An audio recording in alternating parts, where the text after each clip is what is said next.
আচ্ছা ধরো আমরা একটা সেট লিখলাম যে সেট গঠন পদ্ধতি থেকে আজকে আমরা তালিকা পদ্ধতিটা আর একটু ভালো করে বুঝি। সেট গঠন থেকে তালিকা, সেট গঠন থেকে তালিকাতে অনেক প্রশ্ন দিলাম, তোমরা দেখছি লিখতে পারছো না, ঠিক আছে? তাহলে মনে করো একটা সেট লিখলাম যে কী দেওয়া আছে, এক্স সাচ দ্যাট এক্স পূর্ণ সংখ্যা। তোমাদের এই যে অনুশীলনী 7-এর কত নম্বর এটা? হ্যাঁ, অনুশীলনী 7-এর 16 গ না ঘ।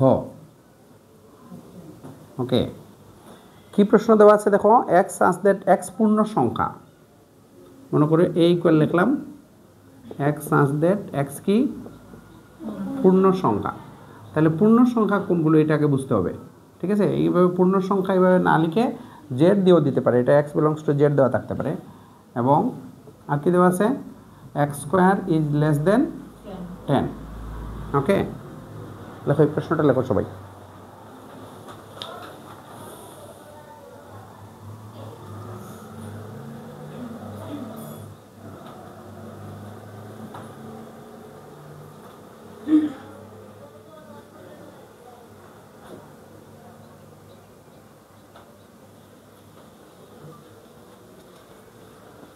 তাহলে এক্স সাচ দ্যাট এক্স পূর্ণ সংখ্যা। পূর্ণ সংখ্যা মানে কি? পূর্ণ সংখ্যা কোনগুলো এটা আগে একটু দেখি। পূর্ণ সংখ্যা হচ্ছে শূন্য সহ 0, 1, 2, 3, 4, 5 এভাবে যা লিখতে পারি। এইদিকে -1, -2, -3, -4 এইভাবে দেখো শূন্য সহ পূর্ণ সংখ্যাটা ভালো করে বোঝা গে। শূন্য সহ সকল ধনাত্মক ও ঋণাত্মক সংখ্যাকে পূর্ণ সংখ্যা বলে। কি বলছি?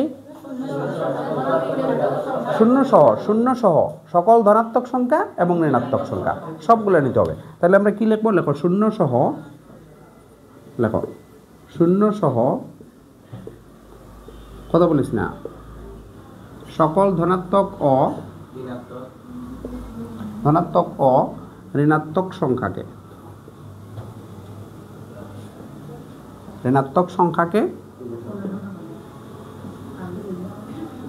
পূর্ণ সংখ্যা বলে।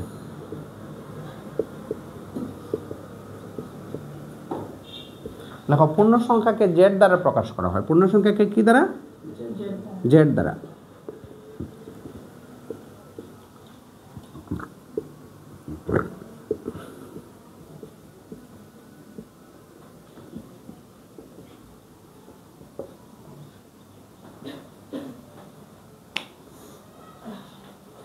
লেখা হয়েছে শূন্য সহ সকল ধনাত্মক ও ঋণাত্মক সংখ্যাকে, শূন্য সহ সকল ধনাত্মক ও ঋণাত্মক সংখ্যাকে পূর্ণ সংখ্যা বলে। পূর্ণ সংখ্যাকে কি দ্বারা প্রকাশ করা হয়? জেড দ্বারা। তাহলে আমরা বললাম এই যে এক্স বলছে পূর্ণ সংখ্যা। এক্স কি? পূর্ণ সংখ্যা যার বর্গ এমন সংখ্যা নিতে হবে যেটার বর্গ কত?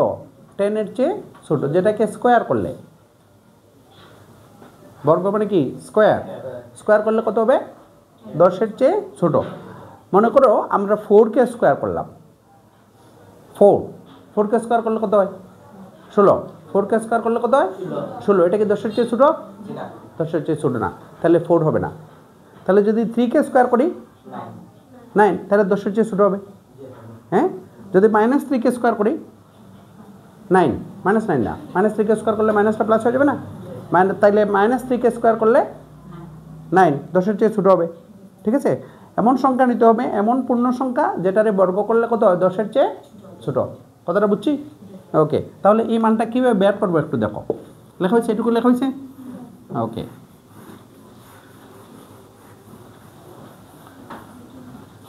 লেখো। এটা যখন আমরা করতে যাব তখন কীভাবে করবো? লেখো x = 1 হলে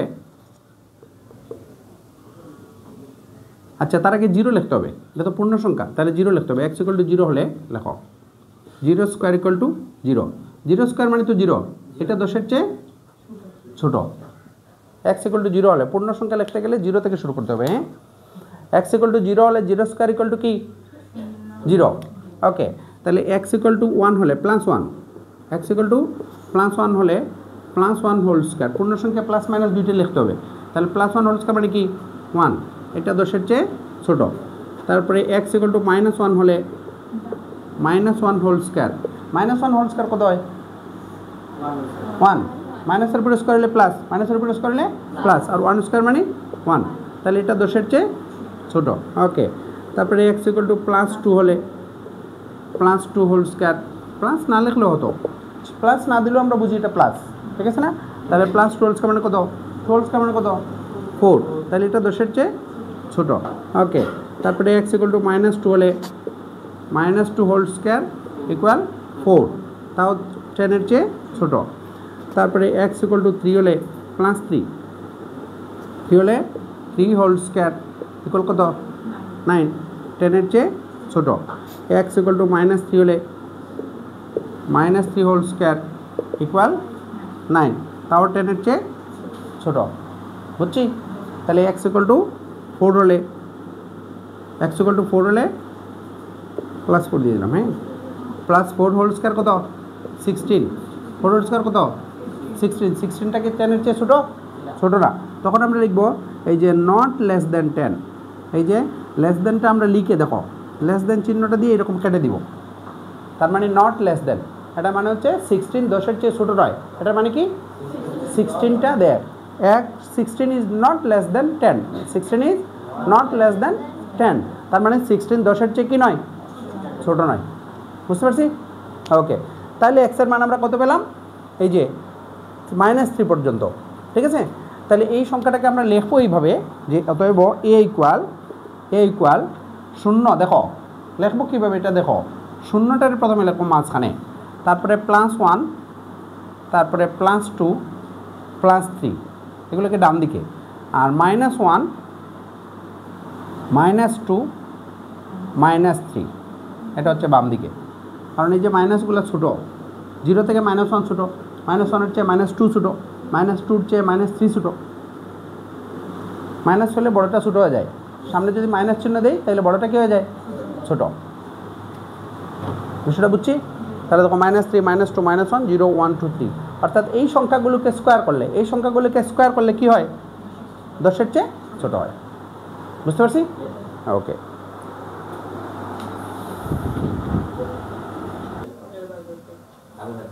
আচ্ছা মনে করো আমরা একটা প্রশ্ন লিখলাম যে a equal x such that x belongs to n এবং x squared is less than 30, তাহলে এখানে আমরা দেখবো যে x belongs to কি দেওয়া আছে, n না z?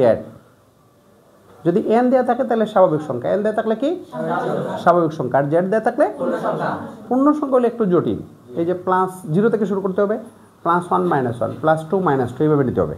ওকে, আর স্বাভাবিক সংখ্যা আসলে সহজ, স্বাভাবিক সংখ্যা মানে হচ্ছে 1 2 3, ঠিক আছে? তাহলে এটার মানে কি এটা আমরা আগে প্রথমে লিখবো, এটার বাংলাটা লিখতে হবে, এটা দ্বারা আমরা কি বুঝি, হ্যাঁ? তাহলে লিখবো অর্থাৎ, আচ্ছা বাবা লেখো অর্থাৎ x স্বাভাবিক সংখ্যা, x কি স্বাভাবিক সংখ্যা, এটা লিখতে হবে, লেখো x স্বাভাবিক সংখ্যা যার বর্গ কত? 30-এর চেয়ে ছোট, এই কথাটা লিখতে হবে, হ্যাঁ? তারপরে আমরা অঙ্কে যাব। বুঝছি সবাই? বিলংস টু, এইটা কি দেখবো, এটা যদি n হয় তাহলে স্বাভাবিক সংখ্যা, z হলে পূর্ণ সংখ্যা, পূর্ণ সংখ্যা। ওকে, তাহলে স্বাভাবিক সংখ্যা তো সহজ, x ইকুয়াল টু 1 হলে, x ইকুয়াল টু কি 1 হলে 0 থেকে শুরু করবো না, পূর্ণ সংখ্যা যদি দেয় তাহলে 0 থেকে, আর যদি স্বাভাবিক সংখ্যা দেয় তাহলে কত থেকে? 1 থেকে।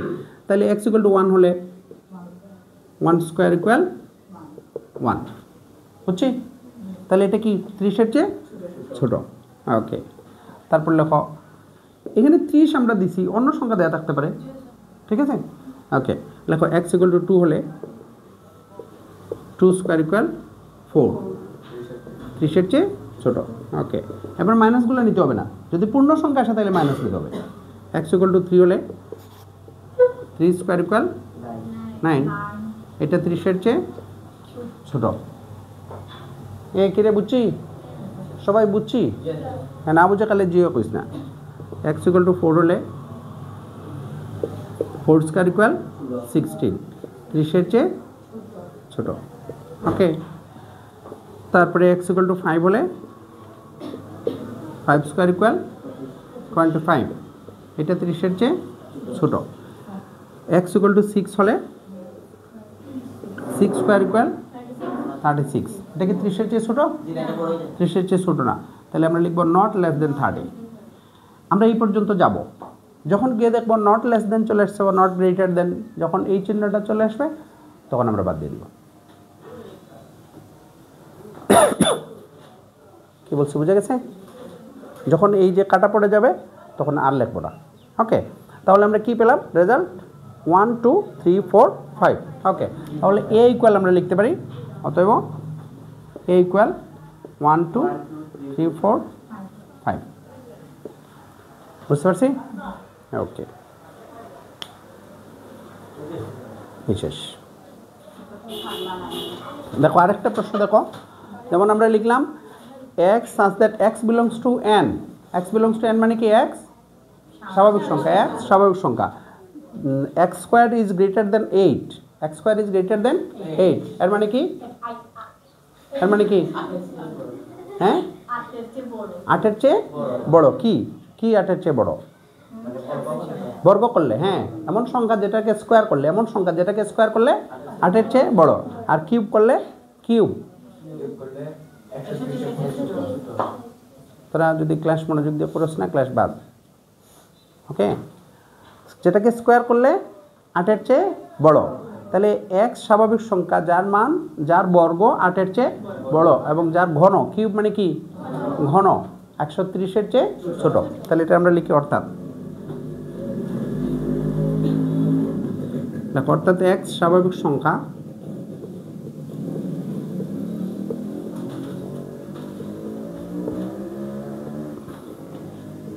যার বর্গ 8-এর চেয়ে বড় এবং ঘন ঘন কত? 130-এর চেয়ে ছোট। বুঝছি সবাই? লেখ তাড়াতাড়ি লেখ। x বিলংস টু n, যদি n না দিয়ে z দেয় তাহলে আমরা কি বলবো? x, z দিলে কি বলবো? পূর্ণ সংখ্যা। z দিলে কি বলবো? পূর্ণ সংখ্যা। এটা মনে রাখিস। তাহলে স্বাভাবিক সংখ্যা মানে কোনগুলা? 1 2 3 4। ওকে, তাহলে 1 থেকে শুরু করি। হ্যাঁ, তাহলে লেখো x ইকুয়াল টু 1 হলে 1 স্কোয়ার ইকুয়াল, 1 স্কোয়ার ইকুয়াল কি 1 স্কোয়ার ইকুয়াল কি 1। হ্যাঁ, কথা বলতে হবে। তাহলে এটা কি 8-এর চেয়ে বড়? হ্যাঁ, 1 কি 8-এর চেয়ে বড়? তাহলে আমরা লিখবো 8-এর চেয়ে বড় নয়। এই যে is greater than, not greater than 8, এটাকে কি পড়বো? Not greater than 8। এবং 1 কিউব, দেখো 1 কিউব, 1 কিউব ইকুয়াল টু কত? 1, 1 কিউব ইকুয়াল 1, এটা 130-এর ছোট। দেখো না কেন লে। ওকে, x ইকুয়াল টু 2 হলে 2 স্কোয়ার ইকুয়াল টু কী হবে? 2 স্কোয়ার ইকুয়াল 4, এটাকে 8-এর চেয়ে বড়, তাহলে নট গ্রেটার দেন 8। এবং 2 কিউব ইকুয়াল, 2 কিউব ইকুয়াল কত? 8, এটা 130-এর চেয়ে ছোট। লিখতে থাকো। x ইকুয়াল টু 3 হলে 3 স্কোয়ার ইকুয়াল 9, তাহলে এটা 8-এর চেয়ে বড়, 9 8-এর চেয়ে বড় না? ওকে, এবং 3 কিউব, 3 কিউব ইকুয়াল টু কত? 27, 27 130-এর চেয়ে ছোট। ওকে, তারপরে x ইকুয়াল টু 4 হলে 4 স্কোয়ার, 4 স্কোয়ার কত? 16, 4 স্কোয়ার 16, এটা 8-এর চেয়ে বড়। এবং 4 কিউব, 4 কিউব কত? 4 16 4 16 64, এটা 130-এর চেয়ে ছোট। তারপরে x ইকুয়াল টু 5 হলে 5 স্কোয়ার, 5 স্কোয়ার ইকুয়াল টু কত? 25, 25 8-এর চেয়ে বড়। এবং 5 কিউব, 5 কিউব কত? 5 কিউব 125, ইজ লেস দেন 130, 125 130-এর চেয়ে ছোটো না? ওকে, তারপরে x ইকুয়াল টু 6 হলে 6 স্কোয়ার, 6 স্কোয়ার কত? 6 square 36, 6 square 36 is greater than 8। এবং দেখো সিক্স কিউব কত? 6 কিউব 6 ইন্টু 6 ইন্টু 6 216 তাহলে এই যে 216 দেখো 216 কি 130-এর চেয়ে ছোট? 216 কি 130-এর চেয়ে ছোট? তাহলে ছোট নয়, নট লেস দেন 130। বুঝতে পারছি? তাহলে এইখানে গিয়ে দেখো এখানে কাটা পড়ছে 2 স্কোয়ার ইকুয়াল 4, এটা 8-এর চেয়ে বড় নয়। এরপরে আর এই লাইনে কাটা নাই, কাটা আছে নাই, এইখানে গিয়ে আবার কাটা পড়ে গেছে। ওকে, যেখানে গিয়ে কাটা পড়ে যাবে সেখানে গিয়ে আমরা থেমে যাব। ওকে, তাহলে আনসার কী কী পেলাম? 3 4 5, এই তিনটা এই শর্ত মানে 6 হয় না। 6 তো কিউব করলে 216 হয়ে যায়, 130-এর চেয়ে ছোটো হওয়ার কথা, কিন্তু ছোটো কি হয়েছে না, তাহলে 6 বাদ। এখানে হলো স্কোয়ার করলে এটার চেয়ে বড় হওয়ার কথা, কিন্তু এখানে তো 4 এটার চেয়ে বড় হয় না, তাহলে এটাও বাদ। তাহলে এ ইকুয়াল, অতএব এ ইকুয়াল কী হবে? 3 4 5। বুঝতে পারছি? সবাই বুঝছি? ওকে, তাহলে আজকে আমরা কতটা সেট গঠন থেকে তালিকাতে গেলাম, তারপরে ইউনিয়ন ইন্টারসেকশন প্রাইম, আর সেট গঠন থেকে তালিকা এই পর্যন্ত করলাম। বুঝতে পারছি? অনেকগুলো জটিল প্রশ্ন নিয়ে আলোচনা করছি, এগুলো বাসায় যাবে, বাসায় গিয়ে তোমরা প্র্যাকটিস করবে, ঠিক আছে? বেশি বেশি করে প্র্যাকটিস করলে আরও ভালো হবে তোমাদের। ওকে, দেখো আমরা আজকে সেটের অঙ্ক নিয়ে আলোচনা করব। আমরা কয়েকটা সেট লিখে রাখছি, যে সার্বিক সেট ইউ সমান 1 2 3 4 5 6 7 8, তারপরে এ সমান 1 3 5, বি সমান 2 4 6, সি সমান 2 3 4 5। ওকে, মনে করো এই 4টি সেট দেয়া আছে। এখন বললাম যে এ ইউনিয়ন বি, তাহলে এ ইউনিয়ন বি সমান কত? ঠিক আছে, এই প্রশ্নটা যদি আসে তাহলে আমরা এ এবং বির মান বসাবো। আমরা এ বির মান বসাই তারপরে আমরা ইউনিয়ন করব। এখন তো এখানে মান দেওয়া আছে, আমি সরাসরি করে ফেলি। অতএব এ ইউনিয়ন বি ইকুয়াল, এর মান কত বলো? 1 3 5। তারপরে বির মান কত? ইউনিয়ন, দেখো এ পরে ইউনিয়ন চিহ্নটা দিলাম। বির মান কত? 2 4 6, বির মান লিখলাম 2 4 6। ওকে, এখন যদি ইউনিয়ন করি, কথা বলিস না, ইউনিয়নের অর্থ হচ্ছে যে সবগুলো উপাদান লিখতে হবে। ইউনিয়ন করলে কি করতে হবে? সবগুলো উপাদান লিখতে হবে, কোনো উপাদান বাদ দেওয়া যাবে না, এবং সিরিয়ালি লিখতে হবে। এখানে 1 3 5 2 4 6 এইভাবে লেখা যাবে না, 1 2 3 4 5 6। বুঝতে পারছি? সবগুলো উপাদান লিখতে হবে একটা একটা করে, এবং একই উপাদান যদি দুইবার থাকে তাহলে আমরা লিখবো একবার, দুইবার থাকলে কি করব? একবার। ওকে, তাহলে আমরা কি লিখতে পারি? 1 2 3 4 5 6। বুঝতে পারছি সবাই? ওকে, এখন যদি আসে যে ধরো বি ইন্টারসেকশন সি, 2 নম্বর দিলাম যে বি ইন্টারসেকশন সি, তাহলে বির মান বসাই। দেখো বির মান কত আছে? 2 4 6, বির মান হচ্ছে 2 4 6, ইন্টারসেকশন সির মান হচ্ছে 2 3 4 5, 2 3 4 5। ওকে, এখন ইন্টারসেকশন যদি করি, তাহলে ইন্টারসেকশন মানে হচ্ছে যে উভয় পাশে কোন উপাদানটি আছে, কমন। ইন্টারসেকশন মানে কি? কমন। তাহলে দেখো 2 4 6 2 3 4 5, তার মধ্যে কমন উভয় পাশে আছে কোন সংখ্যা? বিপ্র বলতো, উভয় পাশে আছে কোন সংখ্যা? কোন সংখ্যা উভয় পাশে আছে? 2 আছে এখানে, আর কি আছে? 4। এই ঠিক আছে। ওকে, তাহলে 2 4 আছে, কিন্তু খেয়াল করো, তাহলে আনসার হবে 2 4। কিন্তু দেখো এখানে 6 আছে, বাট এখানে 6 নাই, আছে? হ্যাঁ আস।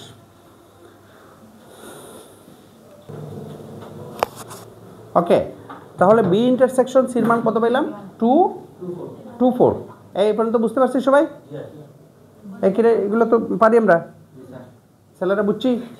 ওকে, এবার দেখো আমরা ধরো এখানে নিলাম ইন্টারসেকশন না নিয়ে, আমরা ধরো দিলাম যে এ প্রাইম সমান কত? 3 নাম্বার দিলাম এ প্রাইম সমান কত? তাহলে এ প্রাইম মানে কি? এ প্রাইম মানে হচ্ছে, দেখো এ প্রাইম মানে হচ্ছে ইউ বাদ এ, বাদ এটাকে মাইনাস বলা যায়, মাইনাস বা বাদ, সেটার অঙ্কে বলে আমরা এটাকে বাদ বলি। তাহলে এ প্রাইম মানে ইউ বাদ এ, এ প্রাইম মানে কি ইউ বাদ এ, তাহলে বি প্রাইম কি হবে ইউ বাদ বি। বি প্রাইম যদি লিখি তাহলে বি প্রাইম কি হবে ইউ বাদ বি, তাহলে সি প্রাইম কি হবে ইউ বাদ সি, সি প্রাইম হবে ইউ বাদ সি। ওকে, এবার তাহলে এ প্রাইমটা আমরা করি। এ প্রাইম হচ্ছে ইউ বাদ এ, এ প্রাইম কি ইউ বাদ এ, তাহলে ইউর মান কত 1 2 3 4 5 6 7 না 8, ওকে 8 বাদ এর মান কত 135, এর মান কত 135। তাহলে ইউ থেকে এ বাদ দিলে কি থাকবে, যেমন যেটা যেটা মিল আছে, দেখো যে যে সংখ্যা মিল আছে এটা বাদ যাবে। তাহলে কি হবে বর্ষা বলতো, কি কি মিল আছে 1 1 মিল আছে, তারপরে আর কি মিল আছে 3 3, তারপরে 5 5। তাহলে এখন দেখব যে প্রথম সেটটাতে কোন কোন উপাদান আছে। হ্যাঁ, তাহলে কি কি আছে বল 2 4 6 8, 2 4 6 7 8। সবাই বুঝতে পারছি, বুঝতে পারছি। তাহলে বি প্রাইম এটা লেখো এ প্রাইম,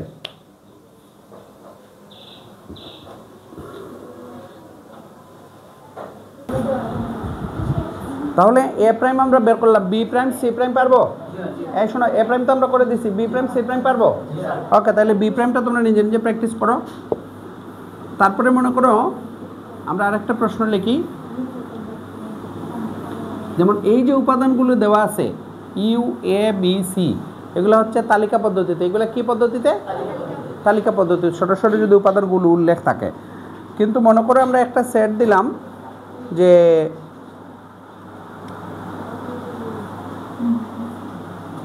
মনে করো আমরা লিখলাম যে A equal X such that X belongs to N. এক কথা বলিস না, এদিকে দেখ, এক্স বিলংস টু এন এবং এক্স হচ্ছে 2 থেকে বড় বা সমান অ্যান্ড লেস দেন 6।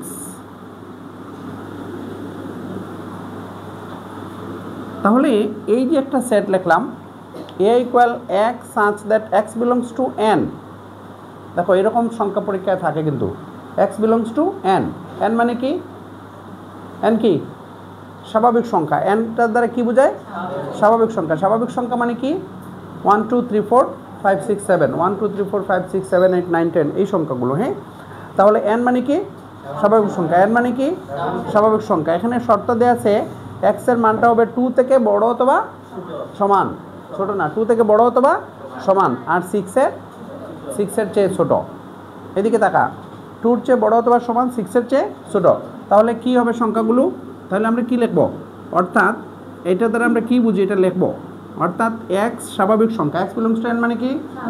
এক্স স্বাভাবিক সংখ্যা। এটাকে আমরা যদি ভেঙে লিখি তালিকা পদ্ধতিতে নিয়ে যাই, এটা কি পদ্ধতিতে আছে? সেট গঠন। এটা কি পদ্ধতিতে? সেট গঠন। সেট গঠন তালিকা আমরা এর আগে আলোচনা করছি। তাহলে এটা সেট গঠন। তাহলে এটাকে যদি তালিকা পদ্ধতিতে নিয়ে যাই, এক্স স্বাভাবিক সংখ্যা যার মান কত? 2-এর চেয়ে 2-এর চেয়ে বড় বা সমান এবং 6-এর চেয়ে ছোট। এখন খেয়াল করো, এটা একটু ভালো করে দেখো। এইখানে এই যে 2 is less than or equal x, এখন যদি এই চিহ্নটা না থাকে মনে করো, হ্যাঁ, তাহলে এটাকে আমরা কি বলবো? 2-এর চেয়ে বড়, এই শেষ। ওকে, আর 6-এর চেয়ে ছোট। এখন এইখানে কিন্তু এই চিহ্নটা দেওয়া আছে, এটা দেওয়ার অর্থ হচ্ছে যে 2-এর চেয়ে বড় অথবা সমান। এখন যদি আমরা এইখানে ওইটা দিয়ে দিই, তার মানে 2-এর চেয়ে বড় অথবা সমান, 6-এর চেয়ে সমান, 6-এর চেয়ে ছোটো অথবা সমান, মানে 6 পর্যন্ত, 2 থেকে 6, 2-এর সমান 6-এর সমান। তাহলে 2 3 4 5 6 সবগুলো নিতে হবে। যেহেতু এখানে এই চিহ্ন দেই নাই, তাহলে তার মানে কত? তাহলে এ ইকুয়াল 2 3 4 5। দেখো 6-এর চেয়ে ছোটো। বাংলাটা বুঝছি? ওকে, এটা লেখো, সবাই লেখো। হ্যাঁ, সবাই লেখো।